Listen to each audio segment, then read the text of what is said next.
찬송하리로다. 하나님 곧 우리 주 예수 그리스도의 아버지께서 그리스도 안에서 하늘에 속한 모든 신령한 복을 우리에게 주시되 곧 창세 전에 그리스도 안에서 우리를 택하사 우리로 사랑 안에서 그 앞에 거룩하고 흠이 없게 하시려고 그 기쁘신 뜻대로 우리를 예정하사 예수 그리스도로 말미암아 자기의 아들들이 되게 하셨으니 이는 그가 사랑하시는 자 안에서 우리에게 거저 주신 바 그의 은혜의 영광을 찬송하게 하려는 것이라. 아멘. 아멘.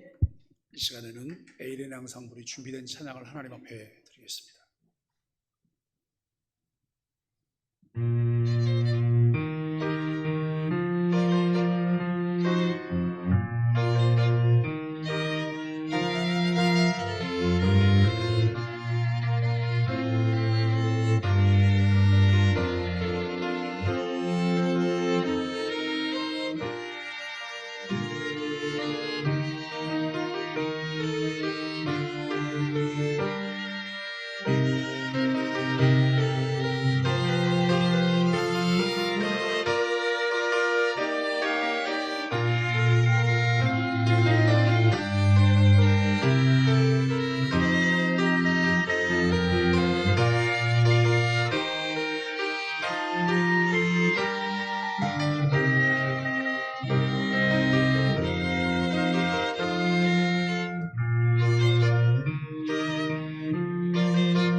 감사합니다.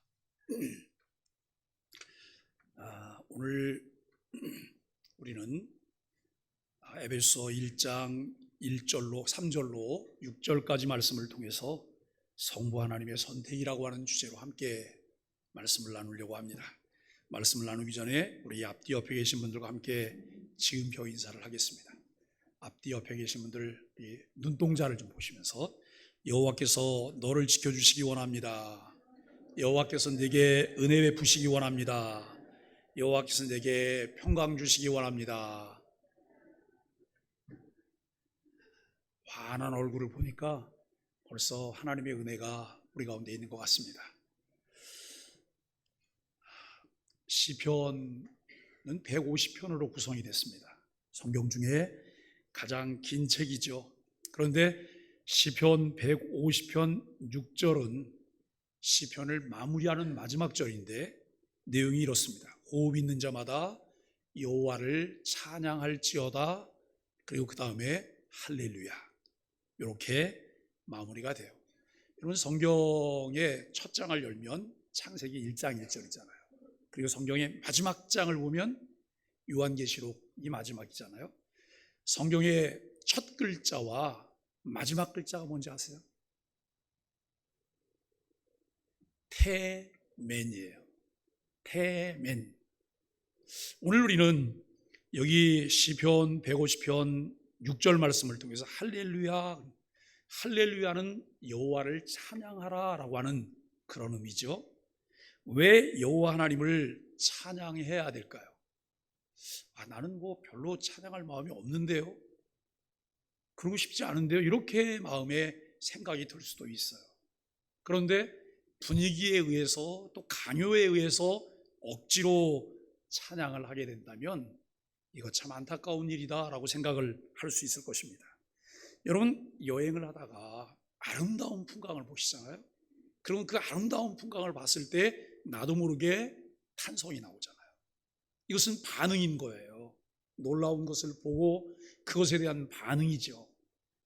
여호와를 찬양하라고 하는 것은 하나님이 어떤 분인가 하는 것을 알게 되고 깨닫고 발견하고 난 다음에 나를 통해서 나타나는 자연스러운 반응이다라고 하는 것을 우리가 생각할 수 있을 것입니다. 그럼에도 불구하고 나는 여호와 하나님을 찬양할 마음이 없고 찬양할 이유가 없고 찬양할 만한 것을 발견하지 못했다면 과연 우리는 신앙생활을 어떻게 하고 있는 것일까 생각을 해볼 수 있을 것입니다. 지난주에 함께 막 묵상했던 3절에서 바울은 찬송하리로다 라고 말을 해요. 내용을 말하기도 전에 찬송하리로다 라고 말을 해요. 그리스도 안에서 모든 신령한 복을 우리에게 주셨다라고 말씀합니다. 여러분, 그 신령한 복이 무엇인지 생각이 나세요? 나와 관계가 없는 거면 생각할 필요도 없지만 나와 아주 밀접한 관계가 있는 신령한 복인데 그 복이 무엇인지는 알고 계셔야지 내가 그 복을 누리고 있는지 복을 받았는지 앞으로 복을 받을 것인지 이거를 우리가 알 수 있지 않을까요? 그 복은 세 가지였어요. 첫째는 성부 하나님이 선택하셔서 자녀가 된 복, 둘째는 성자 하나님이 속량하셔서 서로가 연합된 복, 셋째가 성령 하나님이 인치셔서 기업이 보장된 복이라는 거예요. 이 세 가지 복을 잘 이해하고 나면 내 신앙생활의 모습이 어떤 모습이어야 되는지 그림이 나와요. 그림이. 그런데 여러분, 전혀 그 그림이 없다면 우리는 내 임의대로 신앙생활할 가능성이 많죠. 이 복은 과거와 현재, 미래의 복인데 각각의 내용을 깨닫고 믿기 전에는 바울처럼 감격하며 감사하고 찬양할 수가 없다는 거예요. 차례대로 각각의 내용을 살펴보며 그 안에 담긴 엄청난 보화를 저와 여러분도 발견할 수 있게 되기를 간절히 바랍니다. 우리가 예수님을 따르려고 마음을 정하기 전에 성부 하나님이 우리를 택하셨습니다. 여러분, 그렇게 믿으세요? 나는 그런 적 없는데요, 이렇게 말할 수도 있어요. 그러나 그것을 알게 될 것입니다. 이것을 선택 또는 예정이라고 우리가 말을 해요. 예정이라는 교리를 이해하고 믿는데 수많은 사람들이 어려움을 겪습니다. 바울은 왜 이 선택, 예정을 우리에게 주신 최고의 복이라고 여겼을까요? 19세기 위대한 설교자인 찰스 스폴저는 이렇게 기록하고 있습니다. 선택은 우리 영혼에 불을 붙여 하나님에 대한 뜨거운 기쁨으로 타오르게 한다라고 말을 해요. 그리스도 안에서 이루어진 예정과 선택을 경건하게 묵상하는 일은 신앙이 깊은 자들에게 참으로 달고 기쁘며 형언할 수 없는 평안을 가져다 준다라고 놀라운 고백을 하게 돼요. 우리가 여러분 신앙생활하면서, 교회 생활을 하면서 우리 마음 가운데 이전과 이후에 대한 분기점이 있나요? 신앙생활하기 전, 신앙생활하고 난 이후, 내가 교회를 나오기 전, 교회를 나오고 난 이후, 예수 그리스도를 믿기 전, 예수 그리스도를 믿은 후, 이 분기점이 분명하지 않다면 어쩌면 우리는 아직 예수 그리스도를 개인의 구주로 영접하지 않았을 가능성도 있어요. 이 부분을 우리는 점검해 보아야 할 것입니다. 예수님도 선택과 예정을 들어서 복음을 가르치셨습니다. 요한복음 6장 37절에 아버지께서 내게 주시는 자는 다 내게로 올 것이요 내게 오는 자는 내가 결코 내쫓지 아니하리라 라고 말을 해요. 예수님에게 오는 사람들이 누구냐면 아버지의 선택에 의해서 예수님에게로 오는 자들이라는 거예요. 아버지가 보내신 자를 나는 결코 내쫓지 않을 것이라 라고 말씀해요. 여기서 예수님은 하나님이 먼저 선택하여 자신에게 오도록 하지 않으신다면 누구도 구원받을 수 없다고 가르치고 있습니다. 이처럼 하나님이 죄인을 구원하시기로 선택하신 일은 우주를 다스리시는 그분의 주권이 인간의 활동 영역에 행사되는 과정으로 나타납니다.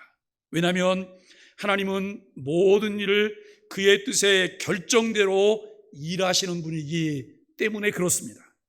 놀라운 것은 창세전에 하나님께서 우리를 선택하셨다는 거예요. 언제 선택하셨다고요? 창세전에. 창세기 1장 1절에 태초에 하나님이 천지를 창조하시니라. 태초에 하나님이 천지를 창조하시기 전에 하나님이 우리를 선택하셨다는 거예요. 그 기쁘신 뜻대로 우리를 예정하사 예수 그리스도로 말미암아 자기의 아들들이 되게 하셨다고 4절과 5절에서 말씀하세요. 성부 하나님의 선택에 대한 바른 이해를 위해 우리는 하나님의 작정이라고 하는 것을 먼저 생각해 봐요. 오늘 여러분 하나님의 작정 그리고 예정 이런 것들을 나눌 텐데요. 이렇게 이해하시면 돼요. 작정은 훨씬 더 넓은 전체를 말해요. 그런데 예정은 그 중에 한 부분이에요. 한 부분. 우리가 요것을 머리에 좀 입력해 두시고 그리고 난 다음에 함께 좀 생각해 보도록 하겠습니다. 지난주에도 말씀을 드렸지만 하나님은 몇 분이시라고요? 하나님은 한 분이세요. 하나님은 한 분이신데 하나님에게는 3위가 있어요. 성부, 성자, 성령이에요. 그런데 이 한 분 하나님의 3위이신 성부, 성자, 성령은 영광과 권능이 동등하세요. 영광과 권능이 동등하신데 우리가 하나님의 작정은 3위 하나님께서 영원전에 앞으로 일어날 모든 일에 대해서 합의를 마치셨다고 하는 거예요. 성경을 보다 보면 재미있어요. 특히 창세기를 잘 이해하고 보면 창세기 속에서 우리 인생의 모든 일이 거기 다 있다고 하는 것을 발견하게 돼요. 여러분 하나님이 천지 만물을 창조하셨어요. 처음 사람 아담을 만드시고 에덴 동산의 모든 것을 관리하고 다스리고 충만하고 누리도록 하나님께서 하셨잖아요. 문화 명령을 주시면서 하나님이 이 아담을 당사자로 해서 언약을 맺으세요. 이것을 행위 언약이라고 말을 해요. 동산에 있는 모든 것들을 임의로 내가 먹고 관리하고 다스릴 수 있지만 동산 중앙에 있는 선악을 알게 하는 나무 열매를 먹는 날에는 정령 죽으리라라고 말씀을 하셨어요. 결국은 아담이 범죄했잖아요. 아담이 범죄하고 그 열매를 따먹고 에덴 동산에서 쫓겨나게 돼요. 여러분 그 외에 이제 계속되는 과정들 가운데 하나님은 창세기 15장에 보면 아브라함과 하나님이 또 언약을 맺으세요. 언약을 맺으시는데 그 언약을 맺으실 때 짐승들을 가져오게 하고 그 제물들을 각을 뜨게 해요. 각을 뜨게 하고 그 위로 삼위 하나님이 지나가세요. 근데 그때 하나님이 하신 일이 어떤 일이냐면 아브라함은 잠들게 하셨어요. 그 과정에 아브라함이 참여하지 않도록 하나님께서 아브라함을 잠들게 하셨어요. 이 언약은 삼위 하나님이 맺으신 언약이에요. 여러분 그 언약을 혜택을 받게 되고 언약을 지켜야 될 당사자가 누구냐면 아브라함이에요. 그럼에도 불구하고 왜 하나님은 아브라함을 잠들게 해서 제외시키고 삼위 하나님만이 그 일을 하셨을까요? 우리가 여러분 그 뒤에 아브라함의 행적 속에서 그 이유들을 발견하게 돼요. 언약을 맺었는데 이 언약을 지키지 않으면 짐승들을 이 제물들을 각을 뜬 것처럼 그 언약을 지키지 않은 사람도 각을 떠서 죽게 되는 거예요. 그런데 그 이후의 행적 가운데 이 아브라함이 만일에 그 언약을 맺었다면 아브라함이 죽게 돼야 되는 그런 상황들이 있는 거예요. 하나님은 인간의 연약함을 아시기 때문에 언약의 당사자에서 그 아브라함을 제외하고 삼위 하나님이 언약을 맺으세요. 우리가 여기 여러분 이 하나님의 작정은 삼위일체 하나님께서 영원전에 앞으로 일어날 모든 일에 대해서 합의를 마치셨다라고 하는 것을 생각하는데요, 이에 따라 하나님은 하나님이 창조한 우주에 대해서 총괄적이고 정확한 계획을 가지고 계세요. 하나님의 작정의 근거는 전적으로 하나님 자신의 의지예요. 목표는 하나님의 영광이에요. 따라서 하나님 자신 외에 그 어떤 것도 하나님의 작정에 영향을 미치지 않아요. 하나님께서는 그의 기쁘신 뜻에 따라서 작정하시고 그 작정하신 이들을 통해서 영광을 받으시는 것을 목표로 하셨어요.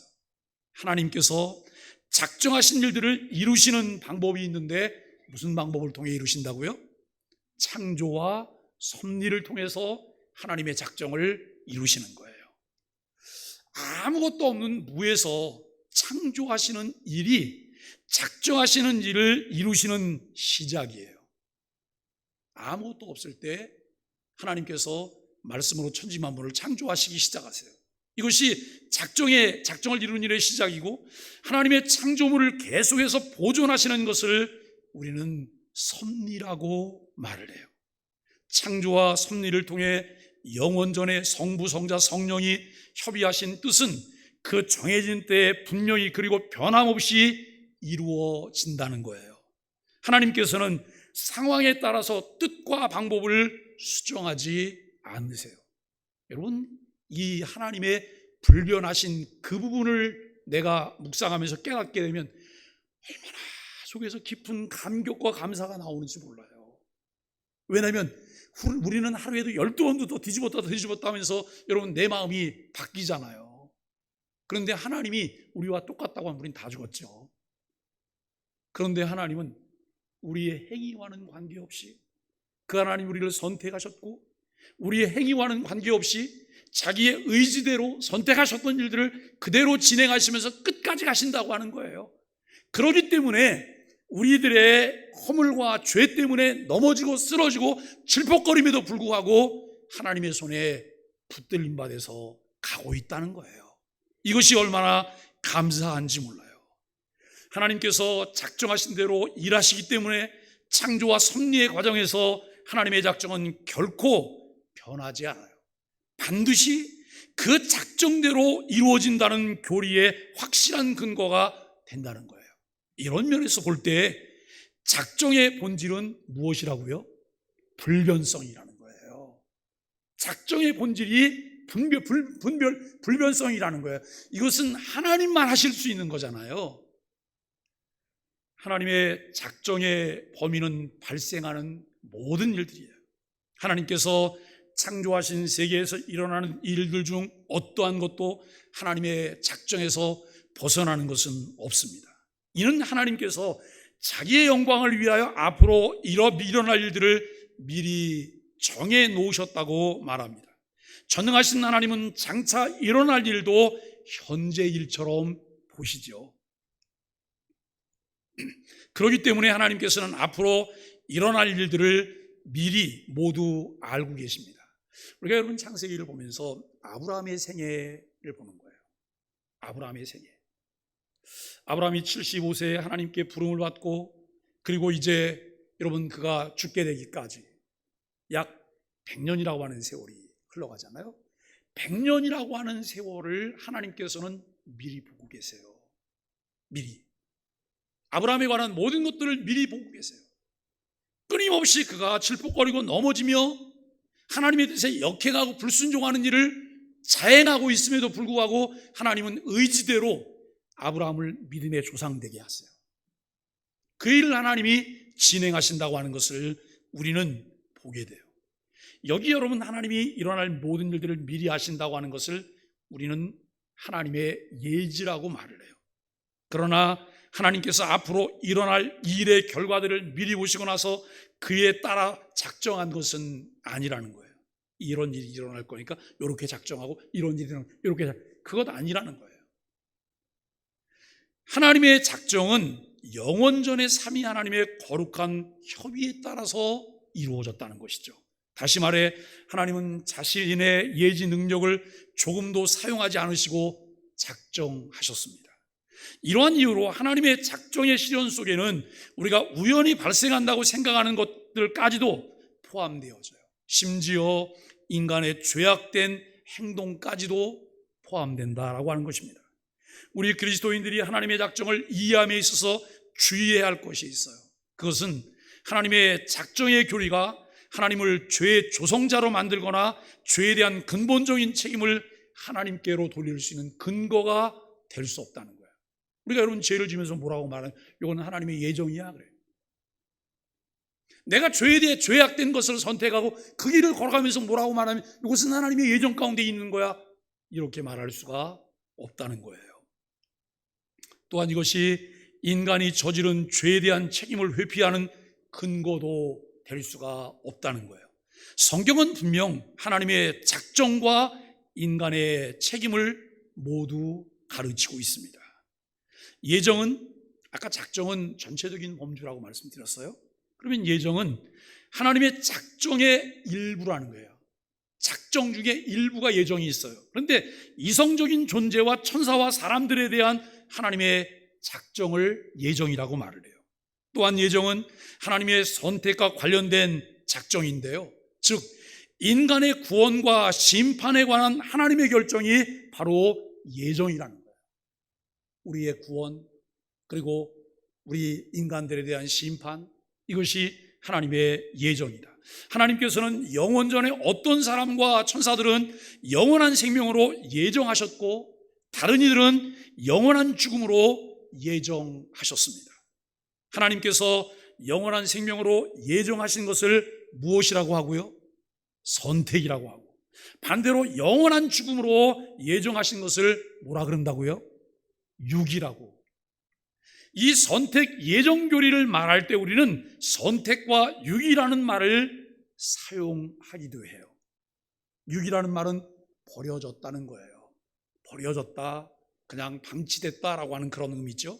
하나님께서 인간의 구원에 관련해서는 이렇게 두 방향으로 나누어 예정했다고 해서 여러분 이것을 이중 예정이라고 오늘 처음 들어보는 얘기 참 많으시죠? 여기 이중이라고 하는 말은 두 가지가 동시에 일어난다는 거예요. 두 가지가. 우리가 여러분 창세기를 보면서 함께 나눴던 것, 하나님이 노아 홍수라고 하는 것을 하나님이 준비하시면서 노아에게는 방주를 짓도록 하세요. 그죠? 방주를 짓게 하고 뿐만 아니라 노아에게 많은 사람들에게 그 사실을 알리게 해요. 그런데 이 사실을 알리고 여러분 두 가지 일이 동시에 일어나요. 노아 그 하나님 말씀을 듣고 순종하고 방주 안으로 들어온 8명의 가족 외에 나머지는 다 심판이 동시에 일어나는 거예요. 지금 방주 밖에서는 계속되는 여러분 이 물로 인해서 지면을 다 쓸어버리는 심판이 진행돼요. 근데 방주 안에서는 하나님의 구원이 이루어지고 있다는 거예요. 우리가 여러분 이런 것들을 통해서 알 수가 있고 또 소돔과 고모라 사건을 통해서도 잘 알 수가 있습니다. 구원과 심판이 동시에 이루어지므로 노아의 가족에게는 구원이 방주 밖에 거역한 사람들에게는 심판이 이루어졌습니다. 하나님의 말씀을 듣고 따랐던 노세의 가족들에게는 구원이, 하나님 말씀을 거역하며 죄 가운데 살았던 소돔과 고모라는 심판을 받았습니다.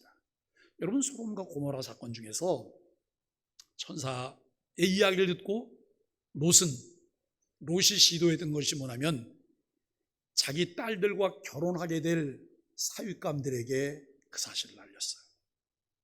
그 사실을 알렸는데 사윗감들의 반응이 어땠어요? 농담처럼 여겼어요. 에이 무슨 그런 일이, 에이 무슨 그런 예수님 다시 무슨 그런 예수님 살아나셔 무슨 그런 일이 다 있냐고. 마지막 날 하나님이 심판하십니다. 그런 일은 있을 수가 없어요. 이렇게 말하는 사람도 있어요. 우리가 여러분 이 하나님께서 하시는 심판과 구원이 동시에 이루어진다는 거예요. 순차적으로 이루어지지 않아요. 일을 진행하다가 실패한 것들을 모아서 하나로 분리한 것도 아니에요. 결국 하나님의 예정이 이중 예정인 것은 하나님께서 선택할 자와 유기할 자를 동시에 예정하셨다는 것을 의미해요. 하나님의 예정은 철저하게 개별적이에요. 그리고 불변해요.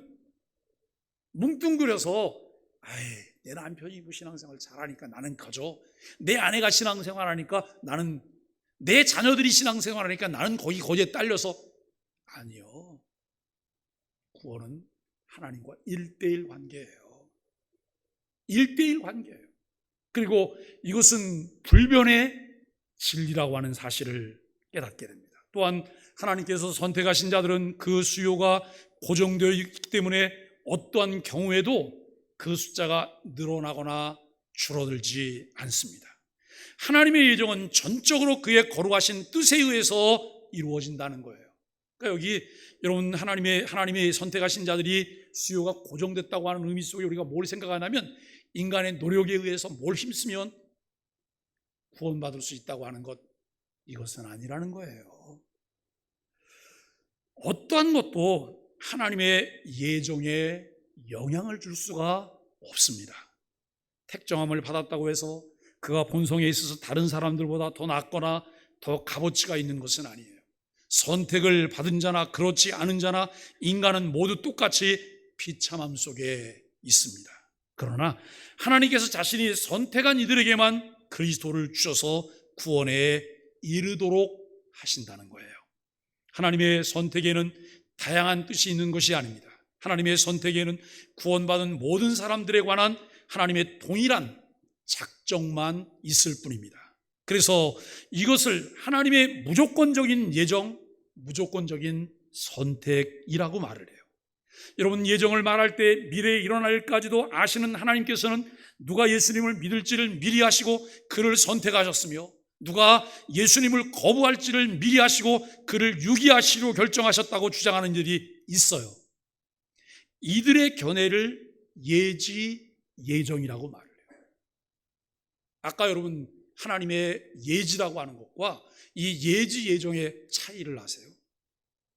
아까 말씀을 드렸지만 하나님은 모든 것을 다 아세요.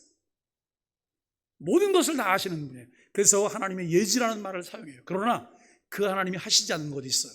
일어날 일들을 보고 상황에 따라서 선택하는 일을 하지 않으신다는 거예요. 그 이전에 그 하나님의 기쁘신 뜻대로 하나님은 선택을 하세요. 그런데 예지예정은 일어날 일을 아시고 그에 따라서 선택을 했다라고 하는 것을 예지예정이라고 말을 해요. 여기에는 여러분, 인간의 행위적인 구원이 포함될 수 있는 여지가 충분히 있음을 우리가 생각을 하게 돼요. 하나님께서는 인간의 행동을 미리 보시고 예정을 행하시지 않으셨다는 거예요. 인간이 선을 행할 것인지 악을 행할 것인지를 미리 보시고 예정한 것이 아니라는 거예요. 우리가 여러분, 그 한 예로 하나님이 아브라함을 부르잖아요. 그 무수히 많은 사람 중에 아브라함을 부르세요. 그리고 그를 믿음의 조상으로. 아브라함에게 무슨 특별한 조건이 있었어요? 아브라함이 무슨 잘난 게 있었나요? 없어요. 하나님의 기쁘신 뜻에 의해서 아브라함을 선택을 하셨어요. 또 여러분, 아브라함이 100세 이삭을 얻잖아요. 100세 이삭을 얻고 이삭이 정말 하나님의 놀라우신 은혜 가운데 아내 리브가를 맞이하게 돼요. 리브가를 맞이했지만 아버지 엄마처럼 여기도 또 빨리 아이를 갖게 되지 않아요. 그러다가 하나님이 쌍둥이를 주세요. 쌍둥이를 주시는데 형이 에서예요. 동생이 야곱이에요. 그런데 하나님은 에서를 선택한 것이 아니라 야곱을 선택하셨다고 말씀하세요. 태어나기도 전에. 이것이 하나님의 방법이에요. 야곱에게 특별한 뭐가 아니요. 야곱은 도둑놈 사기꾼이에요. 그럼에도 불구하고 하나님은 그 이전에 그를 선택하셨다는 것을 알게 돼요. 이러한 이유로 인간이 행하는 어떠한 선행도 결코 선택의 조건이 되지 않는다는 거예요. 우리는 내가 조금 선한 일을 하면 잘난 척을 하려고 해요. 생색을 내려고 해요. 그러죠? 그런데 어떤 선행도 결코 선택의 조건이 되지 않는다는 거예요. 우리가 중요하게 봐야 될 것은 이거. 인간에게 있어서 선행은 선택의 결과로 나타나는 삶의 모습이라는 거예요. 내가 구원받았기 때문에, 하나님의 은혜를 입었기 때문에 구원받은 하나님의 자녀로서 마땅히 행할 것이 뭐냐면 선행을 하는 거예요. 이 일을 해서 하나님이 우리를 지으셨다라고 말씀해요. 그래서 선행은 마지못해 억지로 하는 것이 아니라 구원의 즐거움으로 감사하면서 해야 돼요. 그래서 여러분, 억지로 마지못해 수동적으로 교회를 출석하거나 봉사하지 말라고 저는 자주 말씀드려요. 헌금하는 것도 마찬가지예요. 억지로 마지못해서 하는 헌금, 교회는 좋아할지 모르지만 하나님은 안 받으세요. 여러분, 헌금 누구에게 하세요? 소망의 교회 하세요? 하나님께 하시는 거잖아요. 그렇다면 그 하나님이 받으실 만한 헌금 생활이 돼야 되잖아요. 내가 예배도 하나님께 드린다면 그 하나님이 받으실 만한 예배가 돼야 되잖아요. 우리가 여기서 중요한 원리들을 발견하게 되는 거예요. 구원의 은혜를 받았기 때문에, 내가 선택받은 하나님의 사람이기 때문에 구원의 감격과 즐거움 속에서 무엇을 하는 거예요. 그러니까 여러분, 목사는 목회를 하면서 늘 피곤한 게 뭔지 아세요? 교회 사람들과의 만남이에요. 근데 목사는 교인들을 만나는 게 정말 큰 즐거움이잖아요. 근데 교회에서 직분을 가졌다는 사람들과의 만남이 피곤해요. 스트레스예요. 왜요? 이렇게 하지 않기 때문에. 뭘 하면 하고 난 다음에 꼭 허세를 부리세요. 목사한테 헌금하시는 거 아니에요? 그죠? 저 주시는 거 아니잖아요. 또 제게 잘 보이려고 하시는 거 아니잖아요. 여러분, 하나님과 1대1로 만나셔야 돼요. 목사는 돕는 사람이에요. 목사는 길을 안내하는 사람일 뿐이에요. 그런데 자꾸 여러분, 목회자, 그래서 어떤 분들은 그러세요. 목회자가 마음이 좀 마음에 안 들면 뭘 하든 걸 안 하겠다고 위협해요. 어떤 사람은 교회를 떠난다고 위협해요. 저는 가시라 그래요. 가시라고. 왜냐하면 그거밖에 안 되면 가셔야지 어떡하겠어요. 저 때문에 교회에 있는 건 아니잖아요. 주님 보시고 주님과 함께 신앙생활하는 것이 필요해요.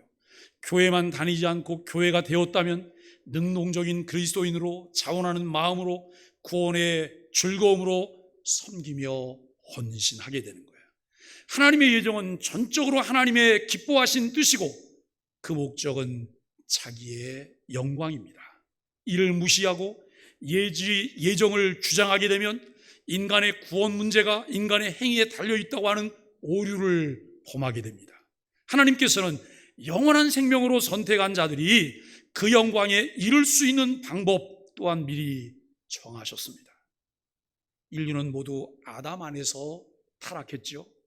그러나 그 중에 하나님께서 영원한 생명으로 선택한 자들은 그리스도로 말미암아 구원을 받습니다. 그 과정은 이렇게 일어납니다. 하나님께서 적절한 때에 성령으로 말미암아 선택한 자들을 부르십니다. 근데 우리는 몰라요. 어느 날 교회를 활동한 안 다니던 분이 마음에 자꾸 이런 마음, 교회를 좀 가야 되는데, 교회를 가야 되는데, 자꾸 그 마음이 일어나는 거예요. 그런데 교회를 가야 되는데 라고 하는 생각을 가졌는데 누군가 옆에 어느 교회 다니는 어떤 사람을 만난 거예요. 그래서 그 사람을 따라서 교회를 나왔어요. 자기 생각에는 그냥 내가 생각하고 내가 결정한 거잖아요. 그런데 하나님은 하나님의 사람을 선택하시고 결정적인 때가 되었을 때 그 마음을 움직이기 시작하세요. 성령으로 역사하세요. 우리가 깨닫고 나면 그때 알아. 성령님이 그때 내가 교회를 안 나오고 있었던 때에도 하나님은 한 번도 내게서 눈을 돌린 적이 없으시구나. 하나님은 늘 나를 붙들고 계시고 있구나 라고 하는 것을 깨닫게 돼요. 그때 우리 마음 가운데 하나님의 은혜가 감사하다. 이게 감동이잖아요. 신앙생활은 그 감동의 연속인 거예요. 하나님 말씀을 이해하고 깨닫고 하나님의 은혜를 내가 알고 나면 얼마나 하나님의 은혜가 크고 놀라운지 몰라요. 그래서 누가 불러주지 않아도, 누가 알아주지 않아도 내가 때가 되면 주 앞에 나가게 되고 주를 위해 살려고 하고 주의 말씀을 들으려고 하고 말씀 속에 내가 깊이 들어가고 싶어 하는 거예요. 이것이 하나님의 은혜입니다. 하나님께서는 적절한 때에 성령님을 통해 우리를 부르시는데, 성령의 부르심이 있을 때 택한 받은 자들은 모든 믿음으로 반응하고 의롭다함을 얻게 되고 하나님의 자녀로 입양되어 거룩해져요. 그리고 하나님의 보호 가운데 들어가요. 반면에 영원한 죽음으로 예정된 자들, 즉 유기된 자들은 구원의 과정 중에 어느 한 부분도 그들이 참여하지 않아요. 왜요? 반응을 보이지 않아요. 어떤 사람은 그래, 하나님 책임이라고. 아니요, 죄 가운데 이미 타락된 자들이에요. 그들에게 끊임없이 하나님 말씀이 들려지지만 그들은 하나님 말씀을 듣지 않아요. 반응하지 않아요. 그 말씀을 붙잡지 않아요. 우리가 여러분 병원에 가서 몸이 안 좋아서 의사 진찰을 받아요. 그 의사가 딱 진단을 하고 처방전을 써주세요. 처방전도 잘 받아서, 그래 이렇게 안 좋대, 약국에 갔어요. 그래서 내밀고 약도 다 받았어요. 그리고 와갖고는 약은 서랍 속에다 넣어놓고 약을 안 드세요. 영향이 있을까요? 없을까요? 없어요. 내가 환자인 것만 알게 됐을 뿐이지 환자의 그 질병을 치료할 수 있는 법은 없어요. 왜냐하면 주신 약을 먹지 않으니까요. 우리는 하나님 말씀을 들을 때 성령께서 우리 마음 가운데 감동을 주시고 깨닫게 하세요. 은혜를 베풀어 주세요. 태초에 하나님이 천지 만물을 창조하셨다고 말씀하시는데 우리가 여러분 어떻게 그것을 이해하고 믿을 수가 있어요? 이해하고 믿을 수가 없어요. 그런데 하나님은 그 사실을 우리에게 믿게 하세요. 깨닫게 하세요. 인정하게 하시고 하나님을 신뢰하게 하시는 하나님의 은혜가 있음을 알게 됩니다. 이는 하나님께서 자기의 영광을 위하여 그들 모두가 자기들의 죄로 인해 영원한 진노에 떨어지도록 내버려 두시기로 작정하셨다는 거예요. 이쪽은 하나님이 구원하기로 작정하셨고, 이 부분은 그냥 자기들 마음대로 하는 대로 내버려 두신 거예요. 여기는 누가 와서 무슨 이야기를 해도 들을 마음이 없어요. 듣지 않아요. 근데 여기는 누가 와서 무슨 얘기를 하면 마음에 두근거림이 있어요. 즉시 응답을 안 할 수도 있어요. 그러나 이것을 마음에서 놓지를 못해요. 그러다가 결정적인 순간에 돌아오게 된다라고 하는 것이죠. 우리가 하나님을 찬양해야 할 이유는 그리스도 안에서 신령한 복을 받은 것임을 바울이 말하고 있습니다. 그 신령한 복은 서두에서 말씀을 드렸지만, 첫째는 성부 하나님이 선택하셔서 자녀가 된 복이에요. 그리고 성자 하나님이 성량하셔서 서로가 연합된 복이에요. 왜 여러분 그리스도인이 교회 안에서 서로 으르렁거리며 싸우면 안 되는지 아세요? 이거예요. 성자 하나님이 성량하셔서 우리가 서로 연합된 복을 받았기 때문에. 자, 여기 서양란이 있어요. 서양란은 뿌리로부터 올라오는 거예요. 그런데 이 서양란 옆에다가 뭘 하나 잘라서 이렇게 꽂아놓고 여러분 테이프로 붙였다고 생각해 보세요. 그럼 거기서 그 다음에 서양란 나죠? 서양란 안 나나요?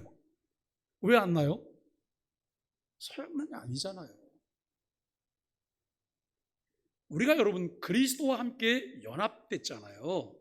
예수 그리스도를 머리로, 예수 그리스도를 주로 믿고 있어요. 그렇다면 우리를 통해서 서로 연합하게 되는 거예요. 이 사람도 그리스도를 믿는 사람, 이 사람도 같은 몸의 지체잖아요.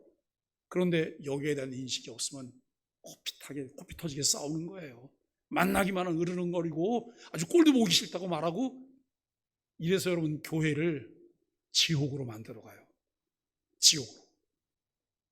우리가 성령의 인치셔서 기업이 보장된 복을 우리가 생각하게 돼요. 바울이 설명하려는 성부 하나님의 선택을 할 때 하나님께 찬양과 감사의 삶을 살아야 할 분명한 이유가 있어요. 뿐만 아니라 복음을 믿고 순종하는 모든 자들에게는 겸손과 부지런하게 신앙생활을 할 수 있는 동력과 위로가 된다는 거예요. 우리 교회가 매일 새벽이면 영상 묵상을 배달하고 있잖아요. 우리 교회는 새벽 기도를 영상 묵상으로 지금 하고 있어요. 그런데 이 영상 묵상을 꾸준히 따라가는 사람과 따라가지 않는 사람에게 어떤 차이가 있을까요? 아무 차이가 없는 것 같지만 시간이 지나놓고 나면 현저한 차이들이 나타나기 시작해요. 그것은 점점 더 우리 속에서 많은 부분이 나타나고 있을 거예요. 앞으로 더 많이 나타날 거예요. 우리가 여러분, 하나님께서 그것을 통해 우리에게 동력을 주시고 위로를 얻게 하시고 새 힘을 얻게 하셔서 더 믿음 생활을 교회와 함께 하나님의 영광을 내서 하게 하신다고 하는 것이죠. 하나님이 죄인을 구원하기로 창세전에 선택하지 않으셨다면 어느 누구도 그리스도인이 될 수 없다는 것을 성경은 우리에게 분명하게 말씀하세요. 여기 에베소 1장 5절에서 그 기쁘신 뜻대로 우리를 예정하사 예수 그리스도로 말미암아 자기의 아들들이 되게 하셨으니, 죄인이 하나님의 자녀로 출생하지 않아요. 아담과 하와가 범죄한 이후로 이 땅에 사는 모든 사람들은 출생하자마자 그들에게 붙어 나오는 딱지가 하나 있어요. 그게 뭘까요? 죄인이에요. 죄인. 그랬더니 어떤 사람은 그래, 아니 애가 무슨 죄가 있다, 어디서 죄를 찾는 거야. 그러면서 뭐라고 말하냐면 그 아이가 태어날 때 엄마를 힘들게 해서 그게 죄라는 거예요. 그게 여러분 죄예요? 아담의 불순종을 통해서 유전되는 죄 아닙니까? 이 원죄가 있다는 거예요. 원죄가. 그럼에도 하나님은 우리에게 놀라운 사랑으로 그리스도 안에서 우리를 선택하셔서 거듭나게 하셨을 뿐만 아니라 우리에게 하나님의 가족이 되도록 입양해 주셨다는 거예요. 하나님의 사랑을 받을 만한 이 존재가 아님에도 그분은 넘치는 사랑을 우리에게 쏟으셨습니다. 우리를 하나님의 종으로 삼기 위해서가 아니라 자녀로 삼기 위해서 행하신 예정된 일이었다고 하는 것이 얼마나 감사한지 모릅니다. 자신의 아들에게 주어진 특권을 함께 누릴 수 있도록 우리의 믿음을 통해 그 아들과 우리를 연합시키셨습니다. 하나님께서 행하신 이 구속의 은혜를 깨달아 아는 사람들은 그저 교회만 다니는 사람들이 아니라 예수 그리스도를 머리로 하는 그의 몸의 지체로 교회가 되는 사람들이에요. 자, 여러분 여기서 한 가지를 또 말씀을 드릴게요. 이 사실이 해결되지 않잖아요. 그러면 주일 오전 예배 나오고 오후 예배 나오는 것에 아무런 고민이 없어요. 그리고 주일날 오전에도 일 생기면 교회 빠지는 거 고민거리가 아니에요. 그냥 형편에 따라서 하면 되잖아요. 주일 오전 예배 들을 때 오후 예배는 뭐 집에서 그냥 텔레비전 봐도 되고 내일 보면 되지, 그게 뭐가 그렇게 중요해? 그런데 정말 교회가 되는 사람은 그렇게 하지 않는다는 거예요. 왜 교회가, 특히 왜 한국 교회가 왜 시간 예배하는 것들을 만들었을까요? 점진적 성화를 돕기 위한 것 아닐까요? 그렇다면 내가 정말 예수 그리스도를 주로 믿게 되었고 이제는 죄의 오염과 찢기를 씻어내기 위해서 내가 여러분 점진적 성화의 길로 가야 된다고 한다면 신앙적 유익들을 어떻게 선택할 것이냐, 어떻게 택할 것이냐라고 하는 거예요. 아무 생각이 없으세요. 그저 주일 오전 예배 한번 나오면 그것은 내 할 일 다 했다고 생각하고 일주일 내내 후봉신자로 사시는 거예요. 성경책 집에 갖다 놓고 먼지가 수북이 쌓이면 교회 올 때 진다 이러고 가지고 또 교회는 이 후봉신자 아닙니까? 일주일 내내 교회가 말씀 묵상을 배달하는데 그 묵상은 나와 관계가 없는 것처럼 사신다면 그에게 신앙적인 유익은 언제 이루어지게 될까요? 여러분, 우리는 하나님의 풍성한 사랑을 누릴 수 있는 길이 언제일까요? 우리에게 일상의 필요를 제공해 주시는 사랑, 우리의 죄를 용서해 주시는 사랑, 우리를 해악의 상황으로부터 보호해 주시는 사랑, 우리의 인생길에서 가르쳐 주시며 인도해 주시는 사랑, 우리에게 과분한 자비를 베푸시는 하나님의 은혜와 사랑입니다. 오늘도 쉬지 않고 일하시며 우리에게 관심을 가지시고 우리와 함께 하시는 전능하신 하나님을 바라볼 수 있게 되기를 바랍니다. 사랑하는 소망의 가족 여러분, 탁월한 신학자인 제임스 페커라고 하는 분이 계신데 그분은 이런 말을 했어요. 신약 성경 전체가 가르치는 참된 신앙은 우리의 거룩한 아버지가 되시는 하나님을 아는 지식으로 요약될 수 있다라고 이야기를 해요. 그리고 계속해서 만일 누군가 기독교를 잘 이해하려고 한다면 자신이 하나님의 자녀이며 또한 하나님은 자신의 아버지가 되신다는 사실을 그 사람이 얼마나 잘 알고 있는지 보면 된다라고 말을 해요. 내가 하나님의 자녀입니다. 하나님은 나의 아버지십니다. 이게 세 가지 고백이 중요해요. 하나님은 내 아버지세요. 예수 그리스도는 나의 구세주이십니다. 나는 하나님의 자녀입니다. 이것은 정확한 고백이에요. 이것이 믿음으로 하나님 앞에 드려지는 고백이라면 그는 구원받은 하나님의 사람이에요. 그가 오늘 저녁에 죽으면 내일 아침에 천국에서 눈을 뜬다고 하는 것은 성경이 분명히 우리에게 보장하고 있는 거예요. 니콜라우스 코르페니쿠스라고 하는 사람이 태양이 지구를 도는 것이 아니라 지구가 태양 주변을 돌고 있다고 하는 사실을 발견한 이 16세기의 천문학자예요. 여러분, 그로 인해서 태양을 중심으로 이루어지고 있다고 하는 관점의 변화가 일어났어요. 우리 영적인 혁명도 우리에게 필요한데요. 우리에게도 관점의 변화, 영적인 혁명이 일어나야 돼요. 우리는 죄인이어서 하나님과 세상이 우리를 중심으로 돌아가고 있다고 착각을 해요. 내가 중심이라고 생각해요. 그래서 우리의 인생과 장래의 계획에서 하나님께 자리를 내어줘도 괜찮은지 우리가 고민해요. 내가 주인이니까 하나님 계획을 내드려도 될까? 양도해도 될까? 고민합니다. 그런데 성부 하나님께서 우리를 선택하셨다고 하는 예정 교리는 이러한 관점을 완전히 바꾸어 놓았습니다. 그 결과 허물과 죄로 영원히 죽었고 지옥 형벌 속에 살아야 하는 죄인임을 깨닫게 되고 하나님의 은혜 안에 살게 되었습니다. 우리를 창세전에 선택하고 부르신 그 부르심에 순종하고 신령한 복을 누리며 하나님을 찬양하는 소망의 가족들이 되시기를 예수 그리스도 이름으로 간절히 축복합니다.